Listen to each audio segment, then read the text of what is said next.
Pemirsa, kembali Anda menyaksikan Kominfo Newsroom. Pemirsa, jelang pemilihan umum 2024, Menteri Komunikasi dan Informatika Budi Aris Setiadi mengimbau masyarakat untuk dapat lebih bijak menggunakan platform WhatsApp, utamanya saat menerima dan meneruskan informasi melalui berbagai kanal. Hal ini ditujukan untuk menghindari penyebaran informasi yang keliru atau misinformasi yang diterima oleh masyarakat.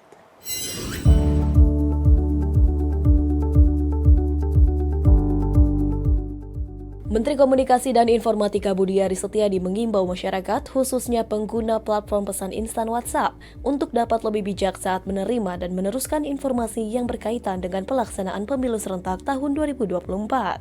Menkominfo mengingatkan agar masyarakat selalu melakukan check and recheck atau mencari kebenaran informasi yang diterima sebelum diteruskan melalui berbagai kanal. Hal itu ditujukan agar menghindari penyebaran informasi yang keliru atau misinformasi.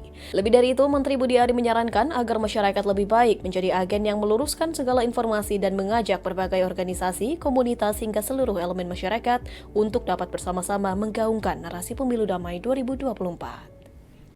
Guna menciptakan pemilu yang damai, sekaligus menjaga ruang digital kita agar tetap aman dan sehat. Saya mohon kepada saudara-saudaraku, bapak-bapak, ibu-ibu, dan semua pengguna WhatsApp, tolong kendalikan jempolnya. Sebelum mempercayai dan forward pesan-pesan WA ke orang lain, cek dulu kebenaran informasinya. Jika pesan atau konten meragukan, tidak jelas sumbernya, provokatif dan manipulatif, maka sebaiknya tidak usah ikut disebar. Kementerian Komunikasi dan Informatika menyosialisasikan Pusat Monitoring Telekomunikasi atau PMT kepada perwakilan Dinas Komunikasi dan Informatika Dinas Kominfo, Provinsi, Kabupaten, dan Kota. PMT ini bertujuan sebagai solusi pengawasan layanan pos, telekomunikasi, dan penyiaran. Kementerian Komunikasi dan Informatika berupaya memeratakan pembangunan infrastruktur telekomunikasi dan menjaga kualitas layanan telekomunikasi di Indonesia. Direktur Pengendalian Pos dan Informatika Ditjen PPI Kemenkominfo Dani Suwardani mengatakan salah satu upaya untuk memastikan kualitas layanan telekomunikasi, pos, dan penyiaran adalah dengan menyediakan fasilitas pusat monitoring telekomunikasi. Menurut Direktur Dani, operasional PMT bertujuan untuk memastikan bahwa semua aspek pelayanan telekomunikasi, pos, dan penyiaran dapat berjalan baik sesuai dengan standar yang telah ditetapkan. Selain itu, PMT juga menjanjikan informasi dalam kondisi waktu nyata atau mendekati waktu nyata selama 24 jam mengenai kualitas layanan telekomunikasi, pos, dan penyiaran.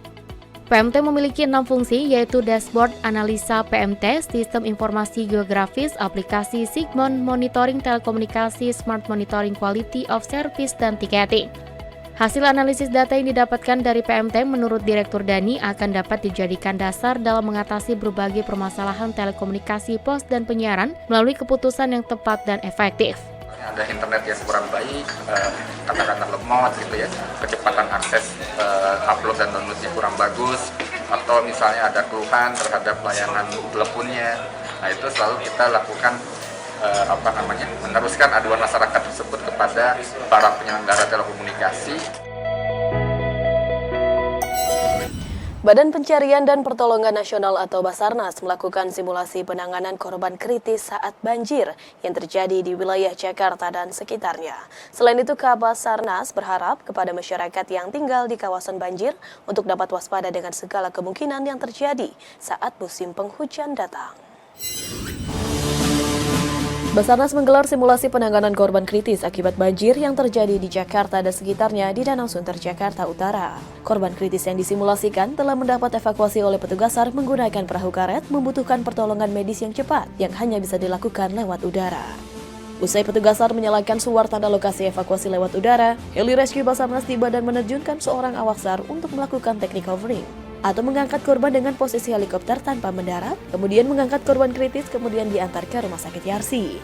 Kepala Basarnas Marsdia TNI Kusworo mengatakan, simulasi tersebut melibatkan ratusan personel dari tim SAR yang berasal dari berbagai potensi SAR, diantaranya BPBD DKI Jakarta, Lantamal 3 Jakarta, Marinir, Kodim Jakarta Utara, Kopasgat, dan lain-lainnya.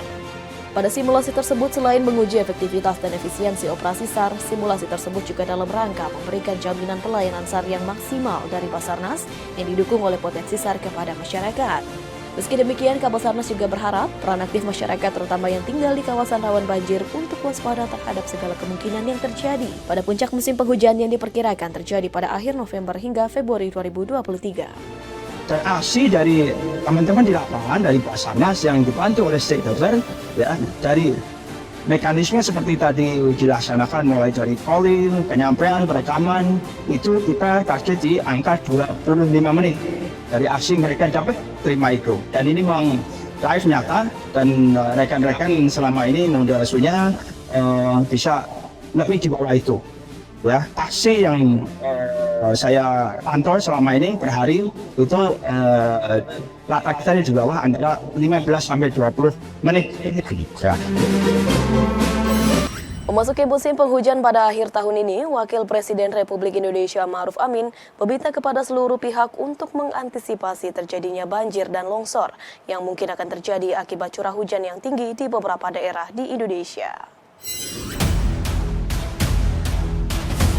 Wakil Presiden Republik Indonesia Ma'ruf Amin mengingatkan pentingnya mitigasi bencana longsor dan banjir melalui kolaborasi pemerintah dan masyarakat dalam menghadapi musim hujan di akhir tahun ini. Hal tersebut terlihat dari tingginya curah hujan di beberapa daerah yang diperkirakan akan memasuki musim hujan pada bulan Oktober hingga Desember 2023. Berdasarkan pengalaman sebelumnya, curah hujan yang tinggi berpotensi menyebabkan terjadinya banjir dan longsor di beberapa daerah rawan. Dari sisi pemerintah daerah, Wapres meminta agar dilakukan persiapan dalam hal literasi bencana hingga penyediaan saluran air yang baik dan memadai bagi masyarakat. Adapun dari sisi pemerintah pusat, Wapres pun memerintahkan kepada Badan Nasional Penanggulangan Bencana untuk terus mengawal implementasi mitigasi bencana dan kesiapan petugas di lapangan dalam menghadapi musim hujan kali ini. Semua harus kita siapkan dan antisipasi, saya kira. Dan pemerintah pusat juga, BNPB saya minta juga sudah memetakan daerah-daerah rawan banjir, rawan longsor yang memang biasa terjadi di musim hujan. Ini kita menghadapi dua musim ini, dua-duanya itu penuh risiko yang harus kita tanggulangi, ya. Pemirsa, usai jeda kami akan kembali dengan informasi lainnya, tetaplah bersama kami.